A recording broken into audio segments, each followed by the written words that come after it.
Welcome friends. আজ আমরা দেখতে পেলাম সিভিল সার্ভিস প্রিলি এক্সামিনেশন যেটা 2024 সালের, যেটা পরীক্ষা হয়েছিল 16ই জুন, তার রেজাল্ট পাবলিশ হয়ে গেল। অর্থাৎ মাত্র 15 দিনের মাথায় সিভিল সার্ভিসের রেজাল্ট বেরোলো প্রিলির ক্ষেত্রে।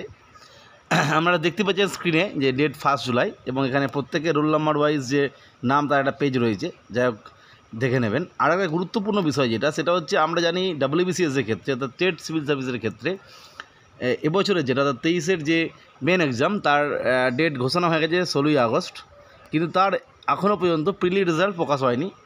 যাই হোক, বর্তমান যে পরিবেশ পরিস্থিতি, আশা করা যাচ্ছে এই সপ্তাহের মধ্যে রেজাল্ট বেরোবেই, এরকম একটা ধারণা। কারণ এর পরবর্তী সময় আমরা জানি যে রেজাল্ট বেরোনোর পর তারপরে যে অ্যাডমিট কার্ড ইস্যু, এবং সেই অ্যাডমিট কার্ড আমরা জানি যে দেখবেন যে সেখানে যে মোট 8টি পেপার থাকে, সেখানে অবশ্যই প্রথম 6টি পেপার নির্দিষ্ট সেন্টারে হবে, এবং পরবর্তী যে পেপার অর্থাৎ অপশনাল পেপার, সেটা মূলত অনেকের অন্য কোনো সেন্টারে হয়। কারণ আমরা জানি যে অনেকে অপশনাল সাবজেক্ট আলাদা থাকে, ফলে যে অপশনাল সাবজেক্টের সংখ্যাটা বেশি, সেক্ষেত্রে সেই সমস্ত স্টুডেন্টদের একটা নির্দিষ্ট স্কুলে বা সেন্টারে দেওয়া হয়। পরবর্তী বাকিদের ক্ষেত্রে বেশিরভাগ পিএসসি অফিসে বা তার পাশাপাশি স্কুলে দেওয়া হয়।